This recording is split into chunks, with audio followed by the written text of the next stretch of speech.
Now recording, here we go. Well, Andrea, welcome to class, already in session. Okay, so we're on page 47, equalizing self and others. What are some of the ways that myself and every other living being can be exactly alike in our longing to be free from every suffering? Let's perform this. Everyone turn off your microphones so that my computer does not explode. Here we go.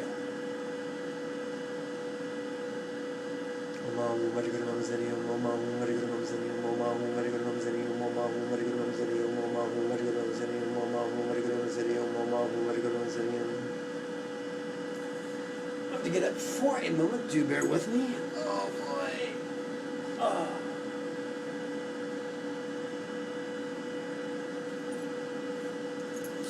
Now, I sent everyone a link last week that I just sent again. At the bottom of the screen, there's a link to my website, www.lamajigme.com. When you get to the home page, select the tab that reads Class Materials. On the Class Materials page, there's all kinds of great stuff you can get from Amazon.com, from one of my Nepalese vendors. From the vendors, you want to get your mala. But for free, you can download the image called Lama Chainray Zig. It looks a lot like I'm holding it up to the little camera that Andrea can see. Now I'm going to hold it up to the camera on, what's it called? Skype. Let's see if we can make Pat's computer explode right now. Okay, so here's the image you can download for free from my website. And yes, my computer's frozen. Okay, so here's his Chainray Zig right here, and above his head is a little red Buddha. That's Amitabha. In essence, Om Hum Vajra Guru Padma Siddhi Hum is an invocation of the teacher's blessings, in this case personified by the little red Buddha hovering over a Chainray Zig that represents our potential for enlightenment. I'm going to turn off the camera on my computer so as to prevent Patricia's computer from exploding. Patricia, you still okay?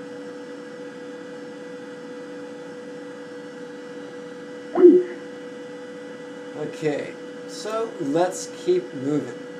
Page 47, so by the way, Andrea, there's an addition to page 47. It's called Equalizing Self and Others. You'll notice that when you use the PDF, open the PDF that I sent you earlier today. For everyone else, we're going to skip the remainder of Universal Motherhood. We've already learned that last week. We're going to skip ahead now to page 50. Page 50, once again, is the new image, the Amitabha Buddha image. Andrea, that's new to you. Last week, I invited people to learn how to meditate, how to recite the 12-syllable mantra 3 times. This week's goal is to get comfortable reciting it 7 times in one breath. You do that by closing one eye, and we're looking at the image of Buddha Amitabha while reciting the mantra twice, and closing your left eye, and while gazing by the image of Amitabha with your right eye, counting 2 more times, open both eyes, look at the image of Amitabha, count 2 more times for a total of 6, close both eyes, recite the mantra 1 more time. That's how you count to 7 without using your fingers or your toes. Enough of that. Please join us now on page 51. 51 is called The Scary Prayers of Compassionately Letting Go. It comprises 4 exercises, 2 on page 51 and 2 more on page 53. These are really, really scary. Remember, the main purpose for performing these practices is not wish fulfillment. Wish fulfillment is lovely. It's a wonderful fringe benefit. When I was a kid, I once asked my mom to buy Cocoa Puffs, which I hated because I wanted to get the free gift at the bottom of the box. No free gift was worth eating cereal that you hated. Likewise, if the only reason you perform these practices is to get what you want, there are better ways.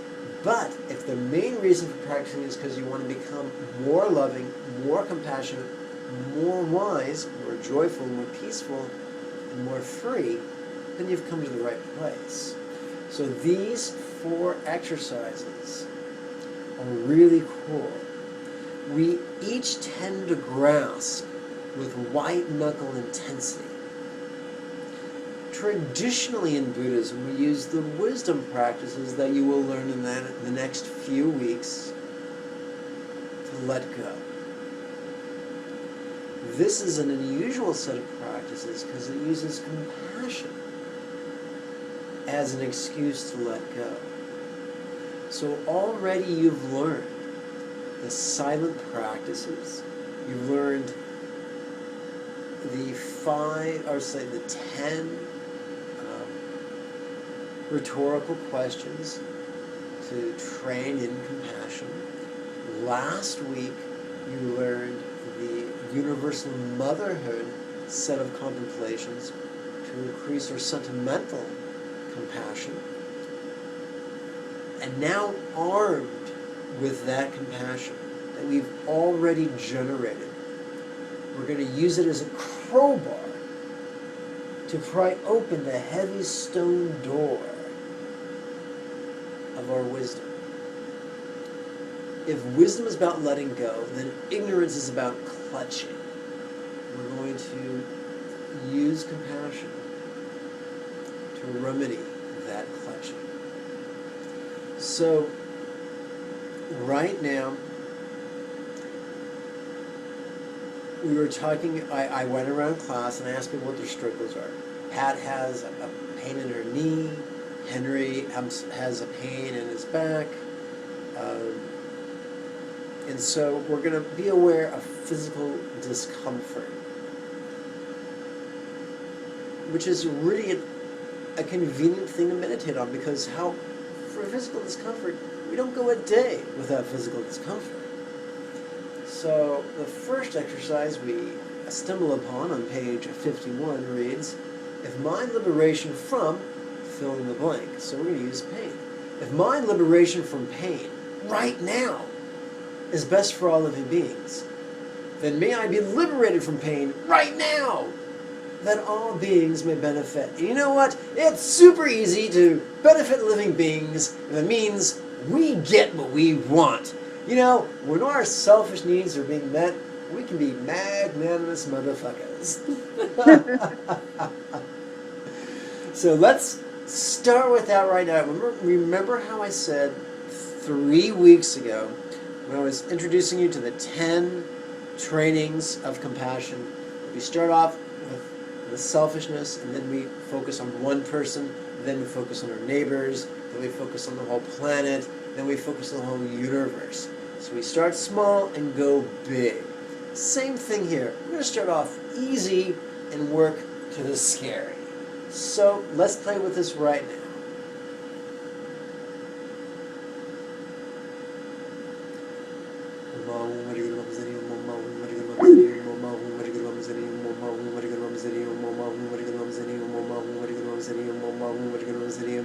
What's that? You say you can't chant that fast. No problem. But if you try to chant that fast and you fail, there's a chance the earth could swallow you whole, so be careful. Nah, just kidding. Everybody fucks up. Everyone is overwhelmed by a challenge. That's why it's called a challenge. So, no worries. Try your best, and in a week, if not a month, it'll be easy peasy lemon squeezy.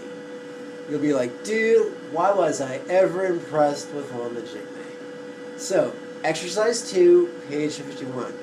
If mind liberation from pain later is best for all living beings, beings, then may I be liberated from pain later, that all beings may benefit. Now, we're not saying that's exactly how it is. We're not saying our liberation from suffering must be postponed. But this is an exercise designed to stretch our selfish heart and make it much, much bigger. Think of the wonderful Dr. Seuss animated special, How the Grinch Stole Christmas. Remember how in the final portion of the television show, his heart grew 3 sizes that day. That's what we're doing with this scary stuff. If my liberation from pain later is best for all living beings, then may I be liberated from my pain later, that all beings may benefit. So this is really scary stuff, but it's designed to be. There's a book called The Places That Scare Us. There was a practice that began in North India and migrated into Tibet of taking a tantric student who was superstitious, taking him to a charnel ground where corpses are unburied and just left to decompose because of the elements and because of scavengers. So this is a grisly place. It smells bad. It's scary looking. And listen, man, when corpses fall apart, they make horrible sounds. As the gases of a putrefying cadaver leave the body, corpses actually belch and fart. I shit you not. Dead men belch. They do. They really do. I've heard it said that a morgue sounds like a beer bust on a Saturday night. So these tantrikas would go by themselves to a charnel ground at midnight. No flashlight. This is Bronze Age technology. They'd sit there by the light of the full moon surrounded by dead, rotting corpses and do this really scary rituals, which I'll probably teach you in the 4th quarter. Not the 4th quarter of this class, but the 4th quarter of this year. And basically they would be saying, they would be mentally rehearsing their own death, and then after leaving, pretending to leave their body, they would offer it to all the ghouls and monsters and demons and whatnot. Now that's a gross simplification, but that's a really scary meditation done in a really scary place. Why? Why would their lamas have them do this? Were the lamas bored frat boys deciding to have some fun hazing a pledge? No. When we're scared, when we're uncomfortable, our greatest needs reveal themselves. This uncomfortable set of contemplations stretch and strengthen our compassion in the same way that a challenging yoga set or a challenging workout will strengthen our body and take our fitness to the next level. So, my liberation from pain later is best for all living beings, and may I be liberated from pain later, that all beings may benefit.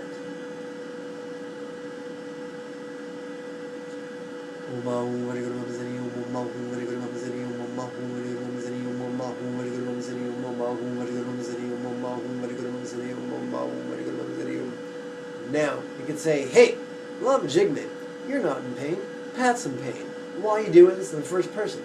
I'll tell you why. Because if I want to take away Pat's pain, I have to recognize that I'm narcissistic, I'm self-centered, and I'm going to be able to relate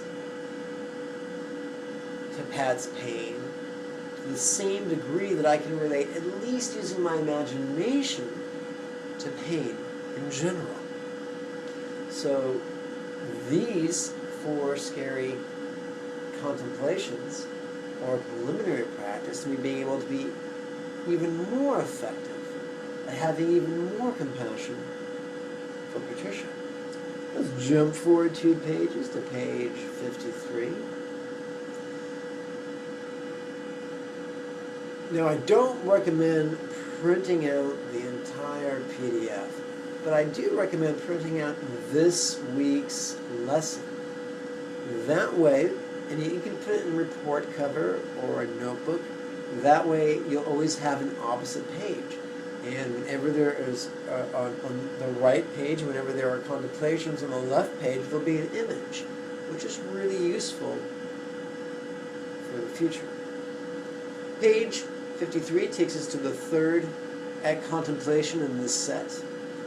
If my liberation from pain never is best for all living beings, then may I be liberated from pain never, that all beings may benefit. Now, as someone who has real physical challenges, I know firsthand what long-term pain can do. It can turn a nice guy into a bastard. It can make you nutty as a shithouse rat. No one wants pain. So we're not lying to ourselves and pretending that we really feel this. This is not an exercise for our emotions. This is an exercise for our volition, our will, our intention. Even though we're feeling the opposite, which is, fuck that, I don't want to never be liberated from pain. Even though we authentically feel that, we intend to be profoundly selfless. This is a wonderful exercise. Let's play with it now.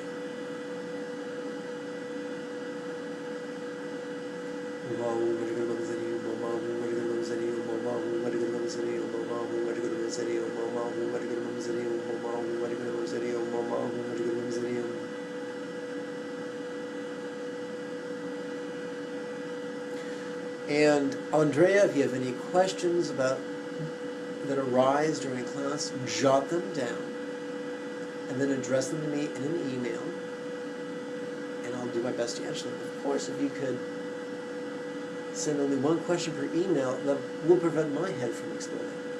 Thanks. Let's continue.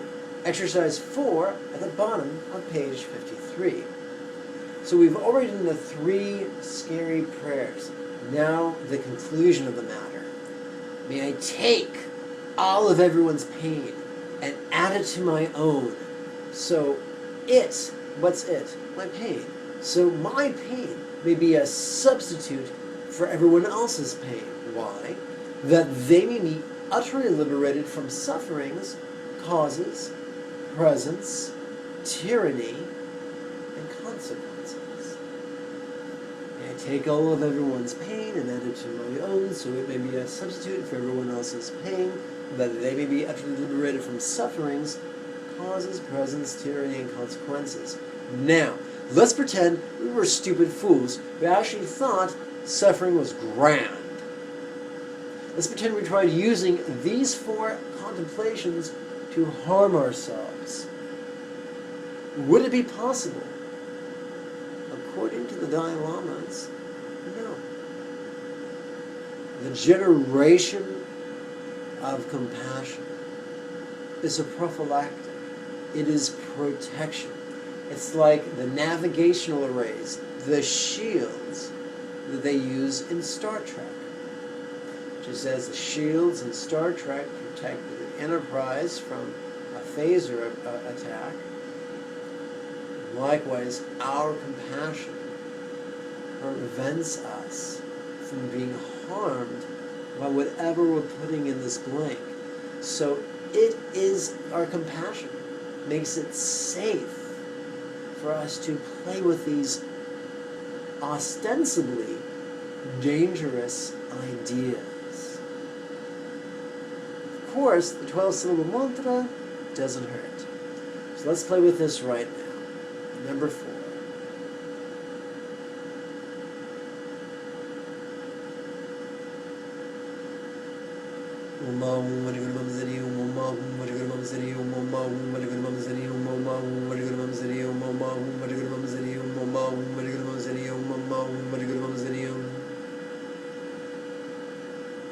Excellent.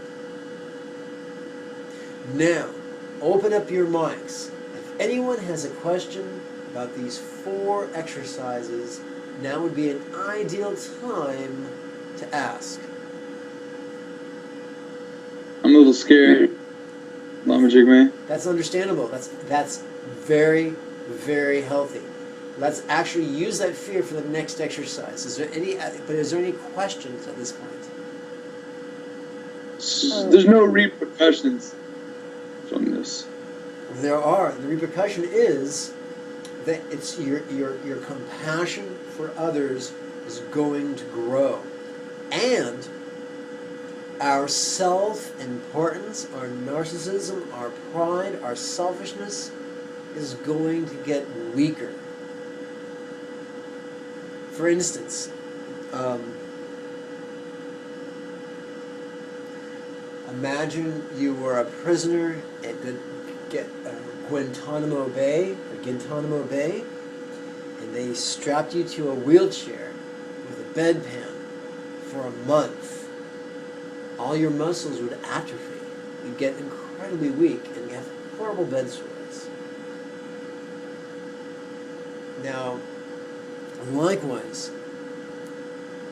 by doing these 4 exercises for at least a few minutes, we are squelching our selfishness, our narcissism, our pride that puts ourselves first. That has huge repercussions. Now, Henry, on a scale from 0 to 10, at this moment, how intense is your fear, numerically speaking? 3 1/4. Well, if you were going to say 7, I would have said, well, let's just deconstruct your fear and the exercises that follow. But, Pat, what number is your need at this point? Is it still a 6? It's a 1. Oh, okay. Then guess what? We're going to deal with your fear in the next exercises. Woohoo! Okay, so let's jump forward. Page 55. Are you there, Henry? I am. Excellent. Affirmative. Affirmative. Well done, Ensign. Okay. Okay. Page 55. Why could I long to be freed from the tyranny of this fear and its causes?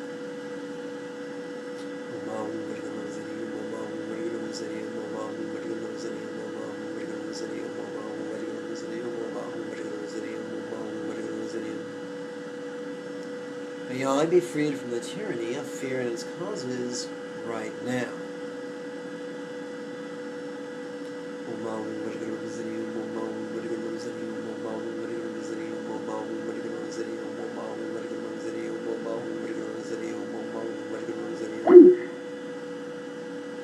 At this moment, Henry, what number is your fear? I'm feeling pretty good. 1. Okay, now let's continue. Let's do this dance. Page 57. Why can I long to free him from the tyranny of fear and its causes?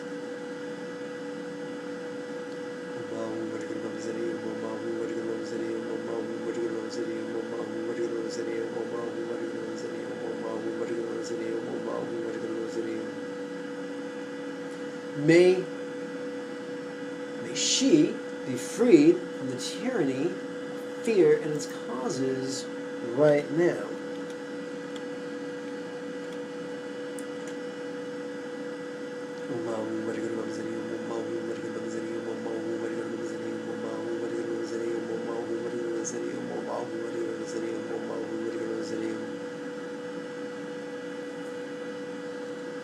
Page 59.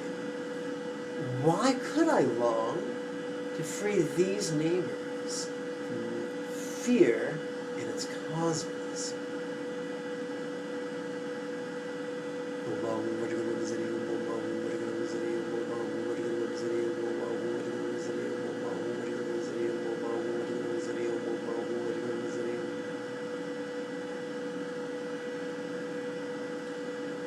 May these neighbors be freed from fear and its causes right now.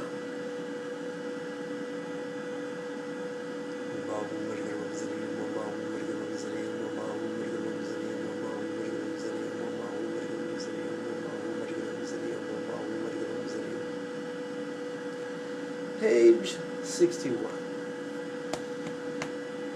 Why could I long to free all from fear and its causes?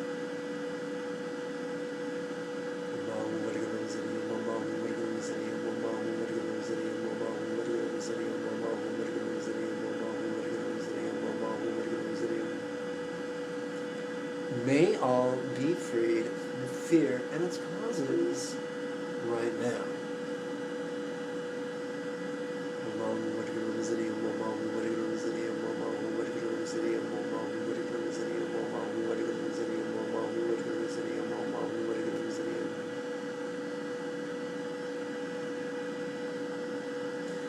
Page 63. Why could I long to free each from fear and its causes?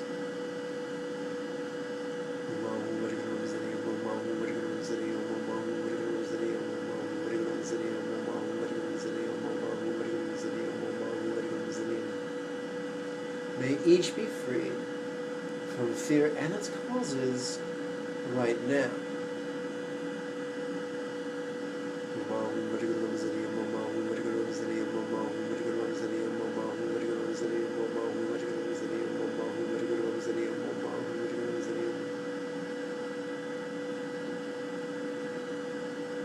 Hank, my friend, at this moment, what number is your fear? It's pretty much, it's gone. So here's the irony. We just did 10 exercises. Only 20% of these were for you. The rest were for other people. And yet, you benefited from it. And the irony is, the exact same problem you were trying to fix for the multitude of others was fixed in your life. Can you see a pattern there? Yes, a swirling excellence. Swirling excellence. Okay, I'm going blue with that. I'm working blue with that. But I kind of had a realization that it's like, this is like the hero at the end of the movie when he has to like defeat the boss. He has to like go all noble and sacrifice himself, but in really he's saving himself at the same time. Which movie was this? Every movie that's ever been made. Oh, okay, I must have missed that. But yes, I remember Lord of the Rings. Did you see Lord of the Rings? Absolutely. When you look at Lord of the Rings, at the beginning, Frodo was a happy-go-lucky guy. At the end, he was an empty shell of a man. And it is as if J.R.R. Tolkien was trying to warn people of the price of heroism. Gotta love the Brits, because they can find the dark cloud around every silver lining.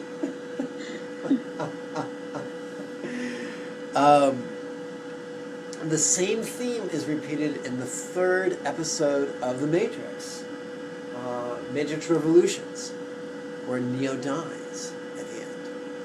It's the price of heroism. But then I'm reminded of the words of Martin Luther King. Every man dies. Few really live. And not to mention, when we die, we just go back to source, and they're like, hey, good job, you sacrificed yourself, you totally got it. I know what it's like to be fearful. I know what it's like to be self-serving. But I found the greatest fulfillment, not in self-protection or in self-indulgence, but of being truly of service. I'm terribly ill. I've been cheating death for a long time. When I do a healing, or when I do an exorcism, or when I do lengthy teachings, it's very, very, very draining on me. I have to sometimes hobble around on two canes afterwards. but it's completely worth it. I'm not saying that because I'm this wonderful saint. It just gives life its meaning that way. I think Pat's having a problem. I have to re-add Pat to the class. Give me a moment.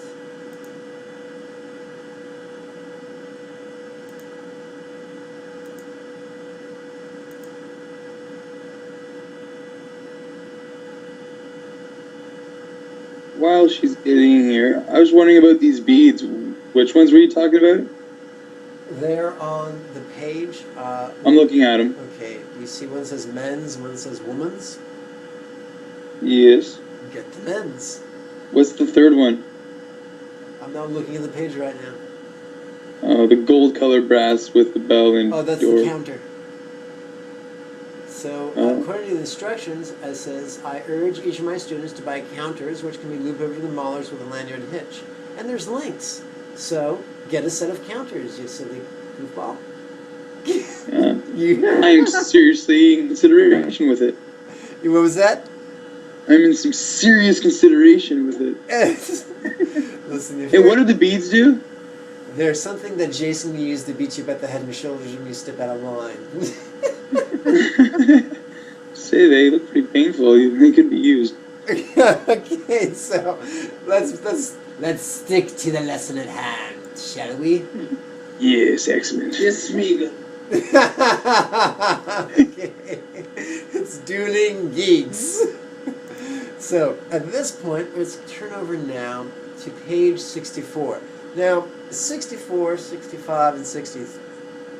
Let's try 64, 65, and 66.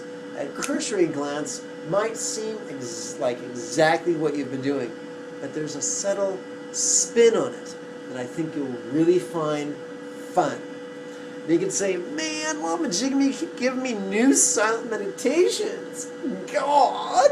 And the answer is, yeah, this is great. I'm filling up your shed, your metaphysical tool shed, with all kinds of different tools. So that in the future, when life throws you a curveball, you're like, I think I know a tool for this. Let's see. I have to reach for some more water so I can lubricate my vocal cords.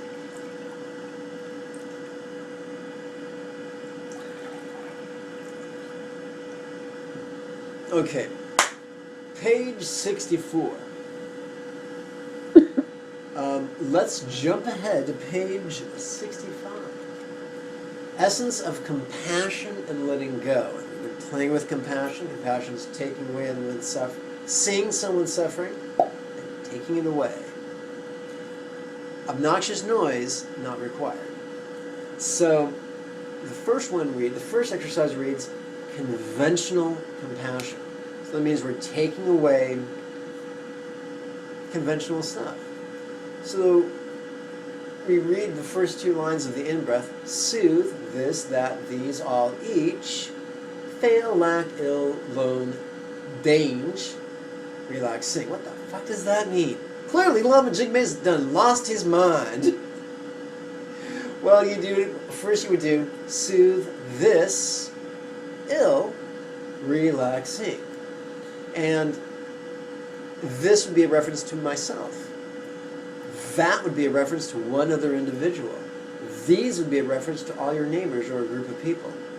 All would be a reference to all living beings on earth. Each would be a reference to all living beings in this universe and all other universes. So, fail is a reference to basically a lack of success or failure. And who can forget the internet memes that say, epic fail? Lack is a reference to some form of deficiency, whether it be monetary, or business, or material, some sort of lack. Ill is self-explanatory. Any type of health disorder, not necessarily pathogenic in origination. As you can tell, the theme here is that I'm really trying to conserve syllables. Lone is short for loneliness. Dange is short for danger. And there's a blank space for anything that you might not know. For instance, so Let's pretend Jason is single, and he doesn't like being single. He doesn't like being lonely.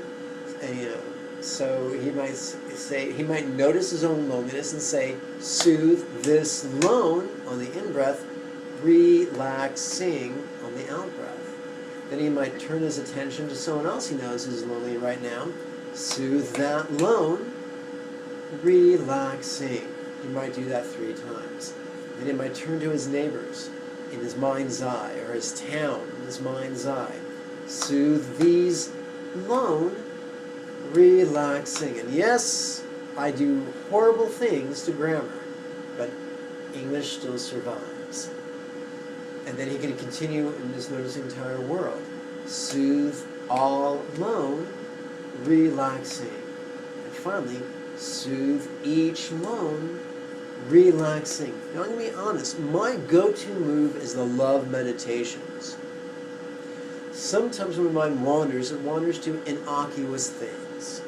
But sometimes when my mind wanders, it wanders to painful things. And so, after I apply the remedy of grin at this, relaxing, the energy, of course, is still there. But what's useful is, even though the distracting energy is still there, I make it part of my home base by allowing it to fuel my compassion. So let's turn to the really juicy stuff, which is ultimate compassion. This time, instead of being fail, lack, ill, lone, or dange, it's fool, dull, fear, hate, rage, sad. So fool is short for foolishness, and dull is short for dullness, and those are pretty much synonymous for the opposite of wisdom. So for instance, if you're having a flashback to some screaming behemoth who was a former boss, and you're remembering a time when a boss was a total bastard to you, and was totally mean and completely out of line, and you just want to pelt him with wisdom, right? This is your opportunity to do that. Soothe that dull, short for dullness, relaxing. You might do that 3 times. Then move on. Soothe these dull, relaxing. You might move on. Soothe all dull, relaxing. And within a very few moments, that memory is no longer grabbing you by the lapels and shaking you back and forth. That memory is dimming. Its charge is removed, and you can return to your formal meditation. This is very, very useful.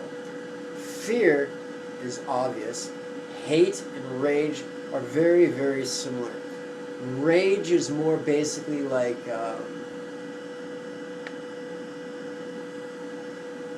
it's more of an emotion, and hate is more of an intention thing. For instance, hate is typically hot. Rage is hot, and hate is cold, if that makes sense. For instance, if someone's angry and they're in a fight, and they're angry with someone and they punch them in the nose, that's hot. That's in the moment. If someone goes home and spends 10 years plotting that man's downfall, that's cold. The Russians used to say, revenge is a dish best served cold. I'm not real keen on revenge, but I'm sure that hopefully it illustrates the idea. And sad is self-explanatory.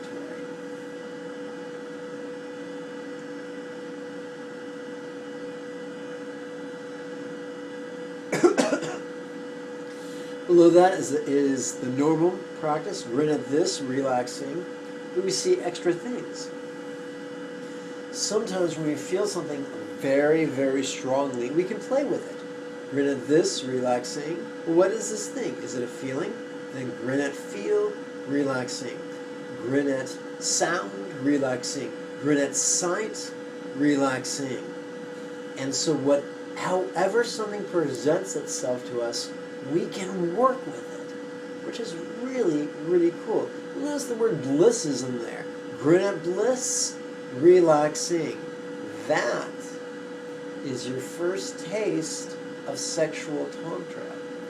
When you are able, next time you're making love next time you're with your sweetheart, whether they're real or whether they're imagined, in the midst of the frolicking, if you can remember, grin at bliss, relaxing, you'll be sowing the seeds of future tantric meditations. But bliss doesn't have to be sexual. There's G-rated bliss as well. Your favorite sound, maybe the sound of a cat purring, or the sight of a sunrise, or the smell of your favorite breakfast. Any pleasure qualifies as bliss. Let's turn the page to the prior page, 64, and now we get to the things we're most familiar with. The conventional needs of success, here depicted as win, wealth, health, match, which is, someone's romantic partner, or potential romantic partner. Safe, which is short for safety. So, win for this, relaxing. Win for that, relaxing. Win for these, relaxing. Win for all, relaxing. Win for each, relaxing. And of course, the great irony is that by selflessly wishing good things for others, karmically, we're creating the cause for ourselves to receive really cool things. But as neat and as fun and as neato and as peachy keen as the conventional love is, I prefer the ultimate love. Giving wisdom, giving peace, giving love, giving joy. And having said that, let's have a guided meditation right now. It's late. I'm going to make an assumption here that everyone is going to unwind after class and then get ready for bed. So this could help. Now, if I remember correctly, let's see, the first lesson was silent, the second lesson was the 10, the third lesson was last week. This is the fourth lesson.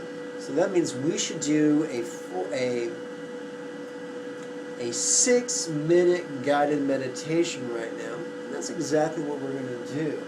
We're going to use a different counting strategy than we have in the past. There are many counting strategies. This is just one of them.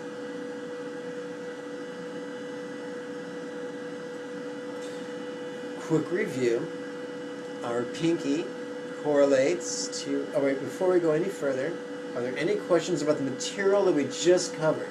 Not other stuff, this stuff. Any questions about this stuff? Ask now. What pages are for the homework? From like 43 to what? Just go to your table of contents, look up the fourth lesson, and that's the whole lesson is the homework. Okay, gotcha. Okay, so here we go.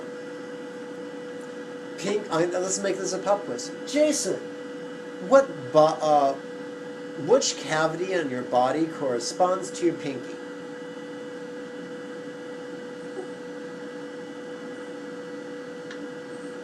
My armpit? That would be your pelvic cavity. Patricia, which cavity in your body corresponds to your ring finger? The abdominal cavity. That's correct. Henry, which cavity in your body corresponds to your middle finger?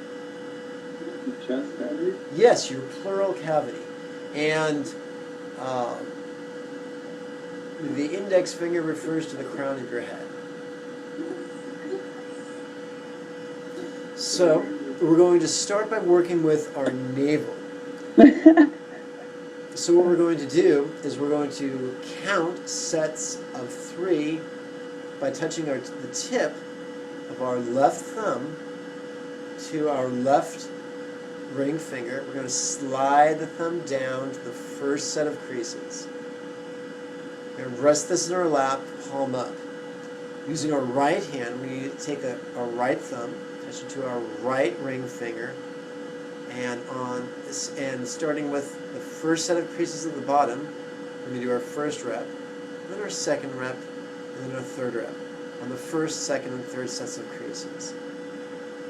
And when we rest our right hand upon our left hand. Let's make sure that the tip of our left ring finger is touching the big knuckle at the base of our right ring finger. And I've demonstrated this on my videos, on last week's videos.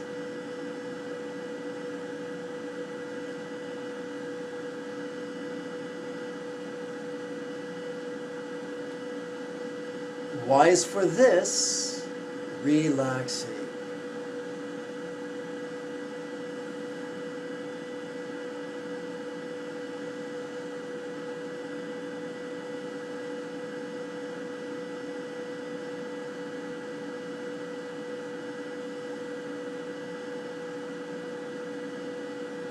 Slide the tip of the left thumb up the left ring finger to the second set of creases,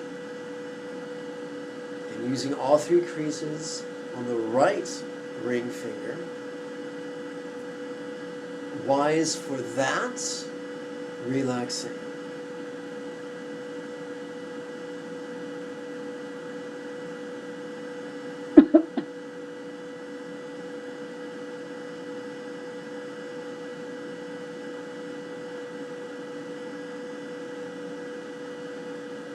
Slide the tip of the left thumb up the left ring finger until it comes to rest upon the third set of creases.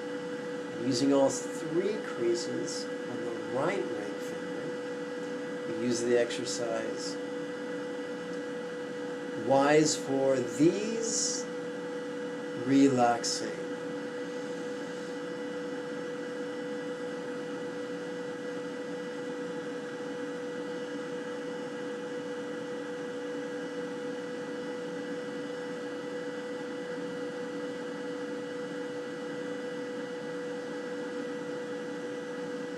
Remember, when your mind moves, grin at this, relaxing, or grin at that, relaxing.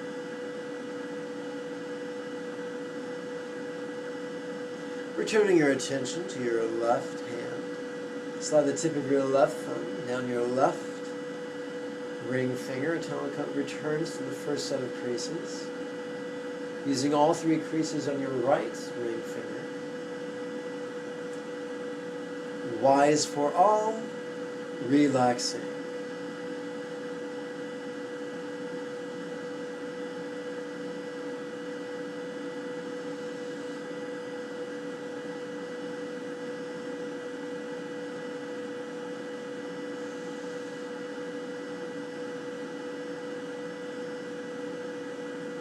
Slide the tip of the left thumb up the left ring finger until it comes to rest upon the second set of creases. Y is for each, relaxing.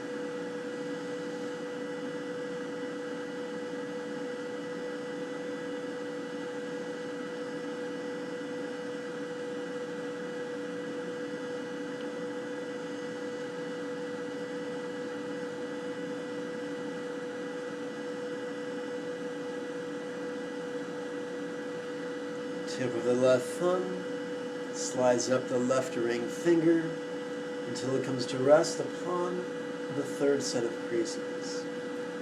Y is for each, relaxing.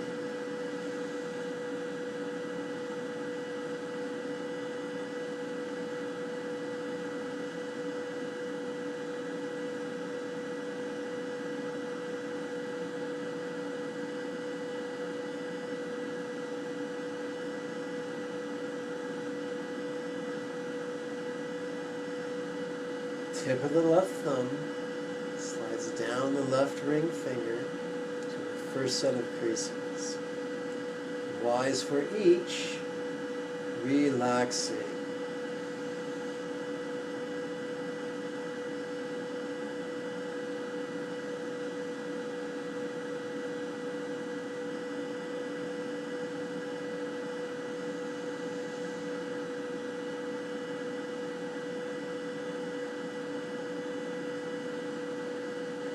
Slide the left thumb up to the second set of creases.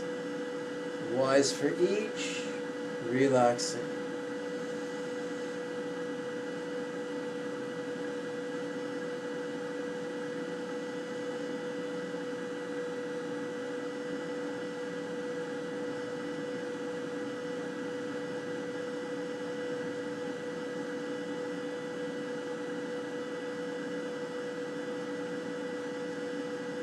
Tip of left thumb slides up the left ring finger to the third set of creases. And we conclude with wise for each, relaxing.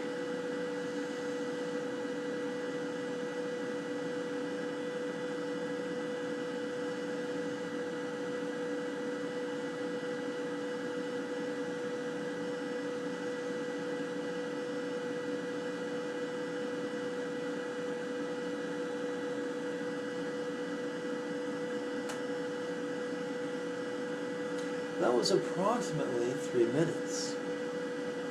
Now, we're going to switch to our left index finger. The tip of the left thumb now touches the left index finger, slides down to the first set of creases. We disengage the tip of the left ring finger from the right hand.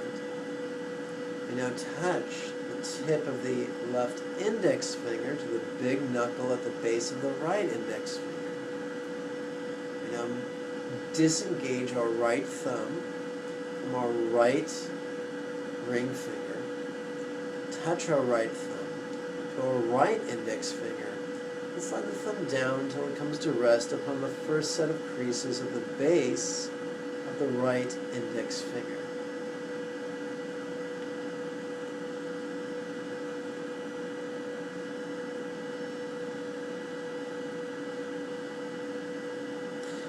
Very, very perceptive, you'll feel your subtle energies shifting gears.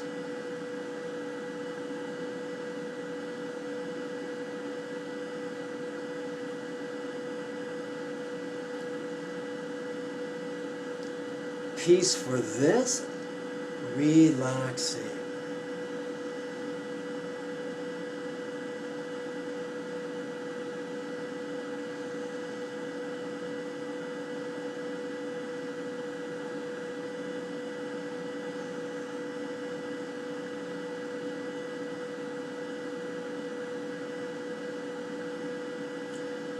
Tip of left thumb slides up the left index finger. It comes to rest in the second set of creases. Returning our attention to our right index finger. Wise for that, relaxing.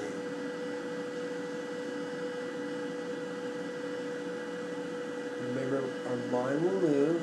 There's nothing wrong with that. As soon as you notice that, grin at that, relaxing.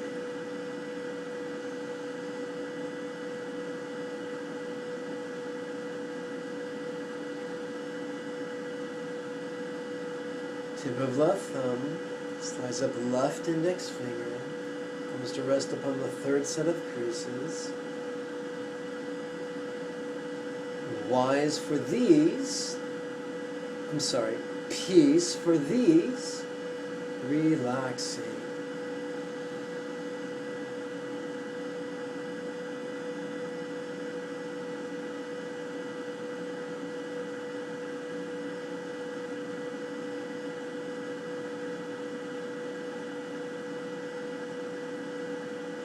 Tip of left thumb slides down left index finger, comes to rest upon the first set of creases.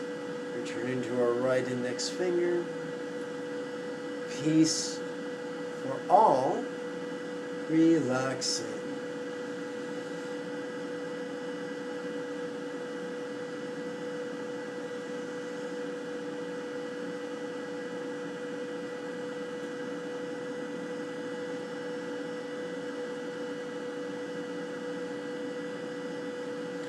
Tip of left thumb slides up left index finger, coming to rest on the second set of creases, returning our attention to our right index finger. Wise for each, relaxing. I'm sorry, peace for each, relaxing.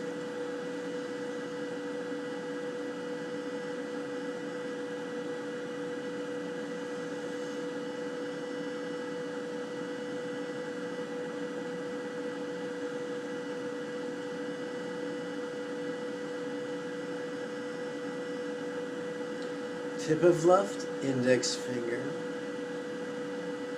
Let's try that again. Tip of left thumb slides up left index finger, coming to rest on the third set of creases. Tip of right thumb slides back down to the base of the right index finger. Peace for each, relaxing.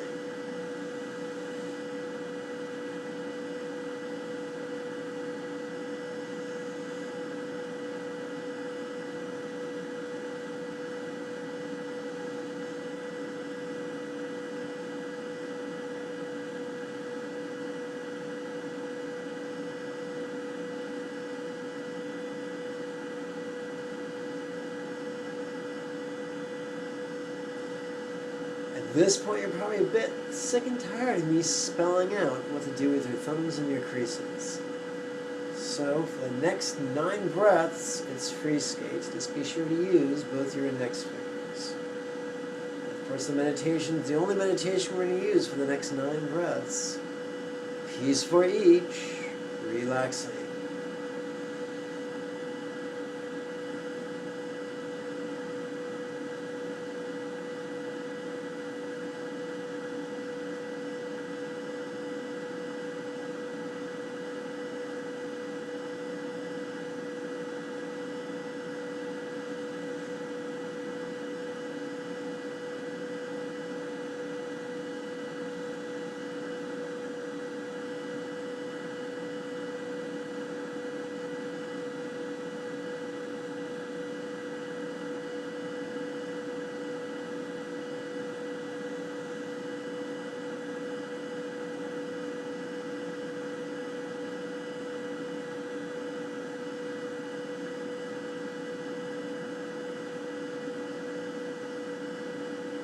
Eyes open. Let's turn to page 67. Microphone's still off. Microphone's back on. If anyone has a question specifically about the exercises that we just played with, ask away.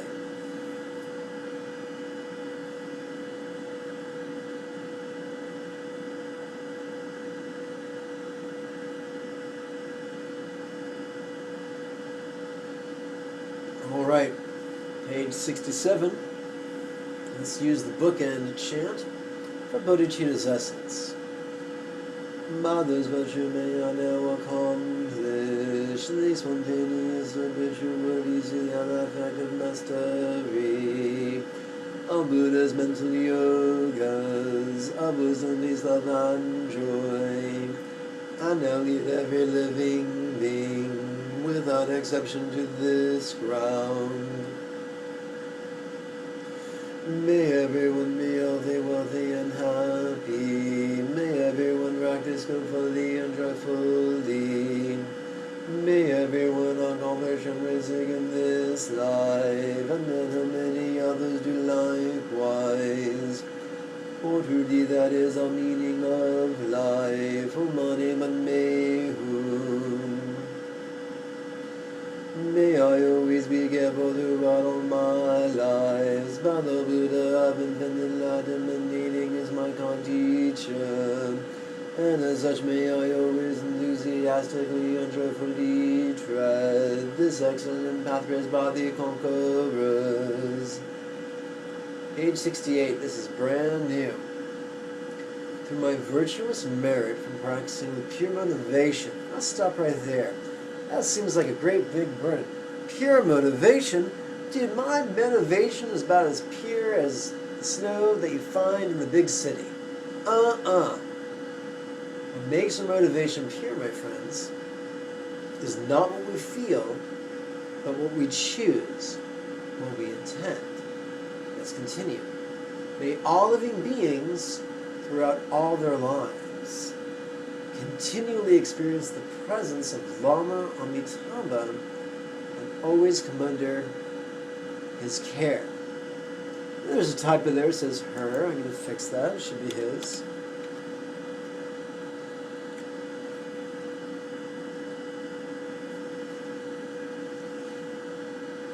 So here's the deal. As we explored in last week's class, our previous mothers are still in samsara, still taking rebirth, still suffering. We don't want anyone to suffer. We want everyone to have the opportunity that we have to work with the team of a teacher of flesh, blood, and bone, and the Buddha of limitless light. Kind of like Batman and Robin. So may they always find a corporeal as well as an incorporeal teacher, and always come under their guidance and their blessings. That wish will strengthen our love for others. It'll also increase the probability that we'll always find someone who can help us progress further up on the path. So, are there any questions about this latest addition to our dedications?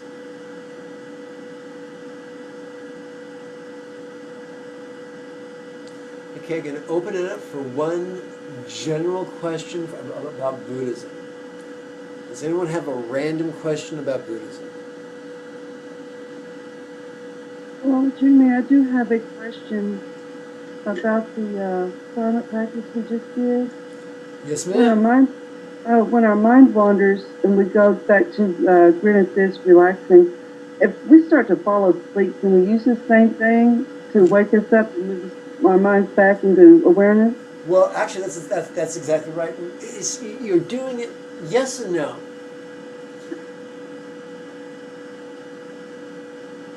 What you don't want to do is saying, this is bad. Wait. This is bad. I have to fix it. What we want to do is, ooh, this is really interesting. Let me explore it.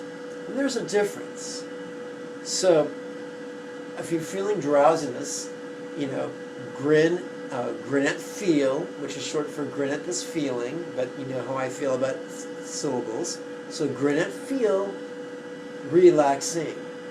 If at that point you still feel drowsy, then you could do a compassion meditation. Soothe this week, relaxing, followed by soothe that week, relaxing, soothe these week, relaxing, soothe all week, relaxing, soothe each week, relaxing. And at that point, not only have you gained greater mastery over, you've stretched your compassion and probably taken a lot of the energy out of the weakness, out of the fatigue. Could that make sense? Yes, that makes perfect sense. Now, here's the funny thing. The body needs what the body needs. And if it's time for you to go to sleep, there's no shame in saying, okay, I'm too tired to meditate effectively. My brain's turning into oatmeal. Perhaps I should get 8 hours rest so tomorrow morning I can have a more productive day. So here's the deal. There's two traps to avoid. The first trap is in perfectionism, which says, I have ways of meditating. I must do everything perfect all the time. And that will result in you soiling your panties. We don't want to do that. No. The other extreme is to say, well, my body needs what my body needs. I'm just going to continue being a shithead. I can self-sabotage my health every way I can, and my body needs what my body needs. And then the middle ground is to say, hey, clearly my body needs what my body needs, but let's figure out ways that I can get my body's needs met more efficiently so I can have even more efficient meditation cycles. Whether it's making adjustments to our diet, or adjustments to our fitness, or adjustments to our sleep, or adjustments to our recreation. Let's do things to always be aware of improving our experience. I like to call this greatness, thirst for greatness, or thirst for evolution. You know, as long as we're continuing to strive for improvement, as long as we're making distinctions and noticing things, we're like detectives at the scene of the crime, always looking for a new way to have more health, more lucidity, you know, we'll grow. But there are two traps to avoid. I hope that makes sense, Pat. Yes, it does.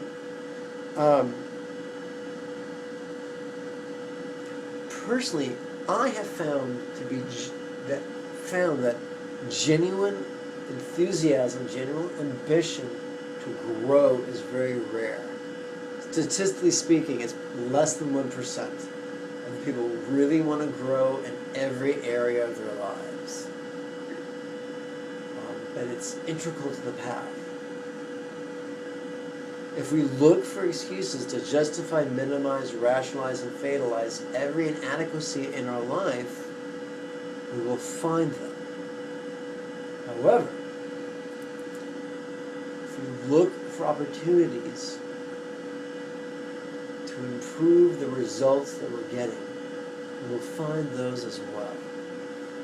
What I've found is that the universe is always enthusiastic to respond to those who love growth more than comfort. Any other questions? I got a question about archetypes. Is that okay? But lay it on me. I was wondering, how many archetypes are there on Earth? A bunch. Do you know how many? I think it's a metric gob. Wow. So, what are the 10 most common archetypes found on Earth? So like the reason, teacher, healer. right? I'm not going to get into that because if I gave you a list and just rattled it off, that wouldn't be helpful to you. What's much more helpful for you, and I think Carl Gustav Jung would agree, is just to observe and notice. There are two different energies that get confused in our contemporary educational system. The energy of memorizing or the energy of observing. And memorizing leads to adequacy, observing leads to greatness. So it's much more powerful just to go, as you go through life, to observe what's going on. Could that make sense? Henry? Yeah. Okay, good. Jason, you're awfully quiet. Have you any questions? No, good, bro. Okay. Well, gentlemen, as promised, our meditation progressed from being 20 seconds in length to 6 minutes in length. And from this point forward, every week is going to grow by 3 minutes or more. And which does not mean you're limited. If you want to meditate for more than 6 minutes, you can. My request to you is that you make your meditation as productive as possible. Simply spacing out is not productive. Exercising love and awareness, bliss and release, those are productive. That's a very productive cycle. Remember, Lao Tzu taught relaxing into no thought. Hindus, Patanjali taught laser-like concentration. Buddha taught dancing upon the field of awareness between the two poles of concentration and contemplation. So it's a very dynamic process that Buddha taught. But very, very rewarding. In fact, I want to share a story with everyone, if I may. Other morning, I woke up about 3 a.m. And as I returned from the bathroom, I had a flashback to a very ugly experience that occurred probably when I was about 18 or 19. Very, very ugly. In the past, every time that memory surfaced, I would feel the same rage, the same betrayal, the same hurt that I'd felt then, decades ago. This time, I immediately did the 3 meditations I told you about: concentration, mindfulness, contemplation. And for the first time, I was able to pretend that I could go back and address my adversaries from a position of peace and love and wisdom and profound vulnerability and creativity. And this time, my goal was not to make them treat me right. It was to explore how I can be a decent man of peace and wisdom in the midst of screaming behemoths, in the midst of mindless, cruel trolls. Because a lesser man wishes to control and manipulate others. A great man wishes to evolve himself, to be resilient, and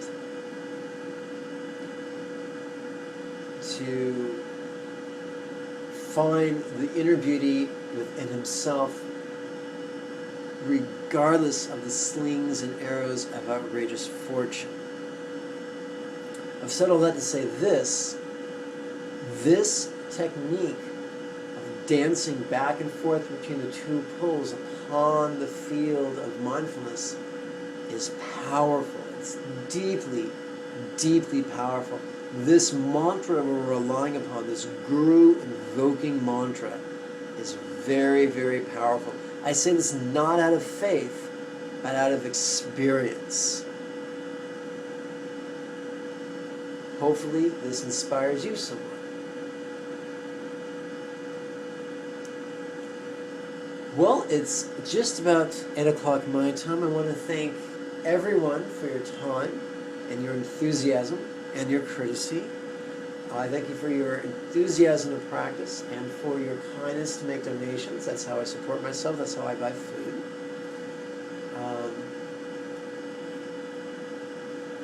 Remember to harvest the links at the bottom of the Skype application. If you need me this week, if you're in crisis, call me, or Pat, you can call me, Andrea, you can call me, boys, you can contact me on Skype, because I know from what you've told me it sounds like a long distance is a challenge. Thank you. Have a beautiful evening, guys. Thanks for a fun class on the Jigme. Bye-bye. Thank you, Jigme. Good night. You have a great night. Bye, Patricia. Bye. Y'all have a great night. I love everybody.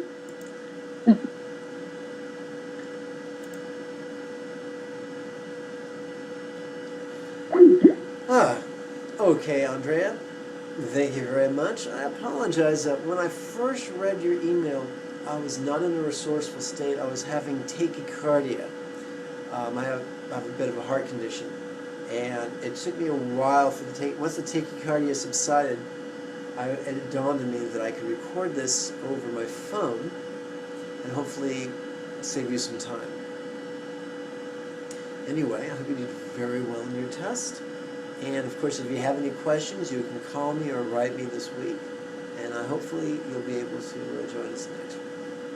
you and yours be healthy and happy. And a quick quiz for myself. Your son's name is Gilbert, as in Gilbert Grape. Okay. Bye-bye.